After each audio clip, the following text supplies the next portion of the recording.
When Apple announces its iPhones, it simultaneously sets new trends and adopts features of the competition, but done the Apple way. The general notion applies to the latest iPhone 12 family that Apple launched in 2020. For the first time around, Apple released 4 different iPhones at the same time, ranging from the smallest 5.4-inch iPhone 12 mini and going all the way up to the largest iPhone ever released, the 6.7-inch iPhone 12 Pro Max. That said, the 6.1-inch iPhone 12 and the iPhone 12 Pro are quite intriguing on their own. But the biggest game in the 2020 iPhone town is the one that fully captured our attention to compare directly with the competition's finest, the Galaxy Note 20 Ultra 5G. Samsung's pride and glory comes with an S Pen, high-end specs, and is probably the very best Android has to offer right now. So the iPhone 12 Pro Max versus the Galaxy Note 20 Ultra is a boxing match made in heaven, and it's now time to ring the bell. So let's go. We are soaring into high-end flagship land, so don't expect affordable pricing.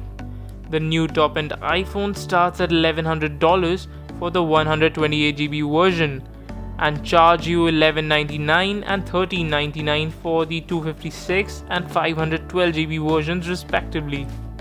Whereas the Note 20 Ultra will cost you $1,299 for the 128GB and $1,449 for the 512GB version.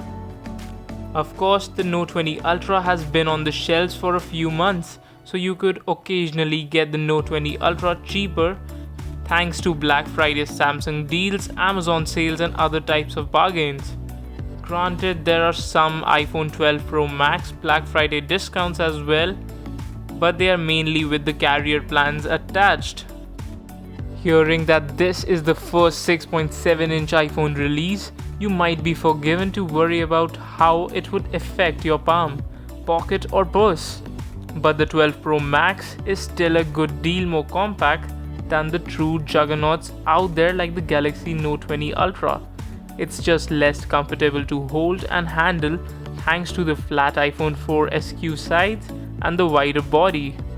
If you can forgive that, it will reward you with the best water resistance on a general purpose phone up to 20 feet, as well as with an improved version of the Note 20 Ultra's Gorilla Glass Victus called the Ceramic Shield, which seems to be able to withstand higher drops in controlled tests. There's no high refresh rate on the iPhone 12 Pro Max, and that might be a bummer for tech geeks and regular users alike, and a missed opportunity for Apple, but that's how it is. Aside from its standard 60Hz refresh rate, the display ticks with a resolution of 2778 by 1284 pixels, which is sufficiently sharp. At the same time, the Galaxy Note 20 Ultra is coming with a dynamic AMOLED 120Hz display that comes along with a resolution of 1440 by 3088 pixels, a bit sharper than the iPhone 12 Pro Max's display. The 12 Pro Max comes out slightly on top in peak brightness and color credibility, as well as in display toughness thanks to its ceramic shield, but lacks the all-important high refresh rate, so we are giving the display round to Samsung. Ultimately, though, neither device will disappoint when it comes to its overall display qualities. Inside the iPhone 12 Pro Max, Apple's A14 Bionic chipset that debuted on the Apple iPad Air 4 hums with super performance thanks to the 5nm manufacturing process and optimized iOS 14. The latter also ensures better performance at a higher power efficiency. So there's that.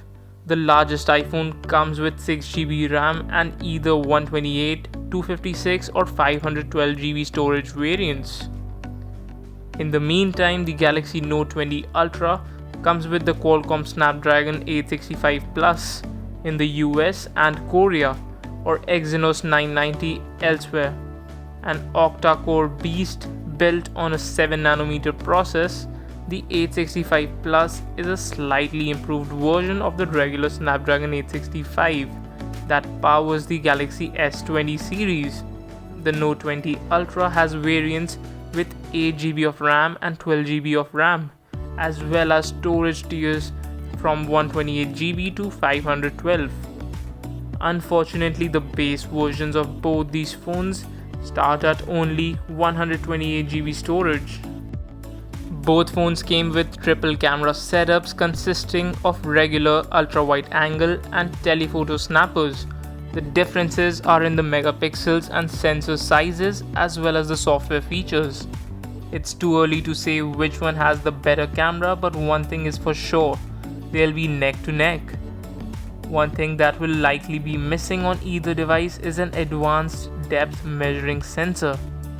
The iPhone 12 Pro Max comes with LiDAR on board, which allows for precise environment mapping and improved AR and XR capabilities.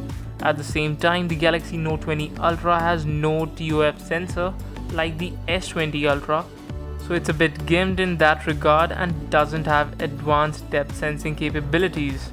Another win exclusive for the iPhone 12 Pro Max amongst the 2020 crop is sensor shift image stabilization, which is reportedly much better than the conventional OIS solutions and would provide stable footage even when severe movement or vibrations are present.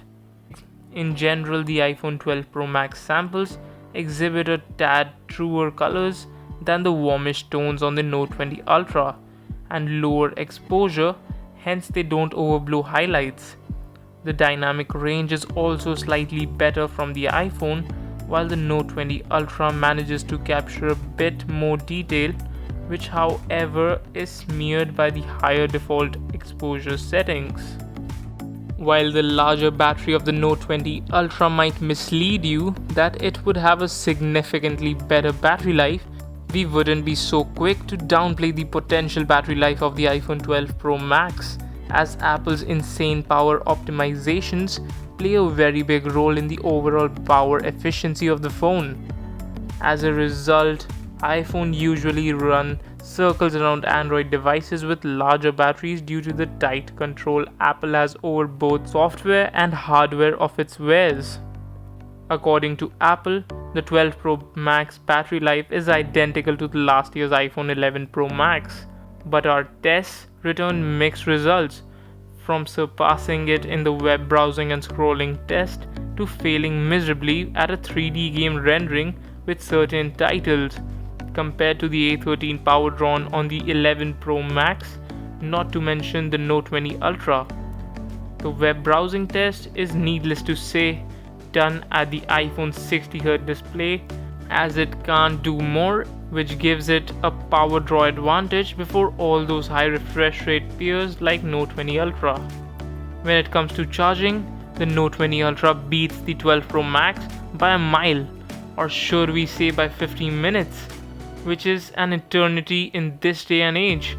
To add insult to injury, the 12 Pro Max doesn't even ship with a charger in the box, so you'll have to shell out for Apple's 20-watt charger if you don't have an older 18-watt one lying around that will charge the iPhone 12 Pro Max for the same almost 2 hours time as the new 20-watt brick. To recap, with better screen, camera quality or battery endurance and the S Pen support, the Note 20 Ultra seems to warrant its higher price. But if you're firmly entrenched in the Apple ecosystem, the 12 Pro Max is the best you can get there. The iOS users are unlikely to switch for the aforementioned Note 20 Ultra virtues before the 12 Pro Max alone.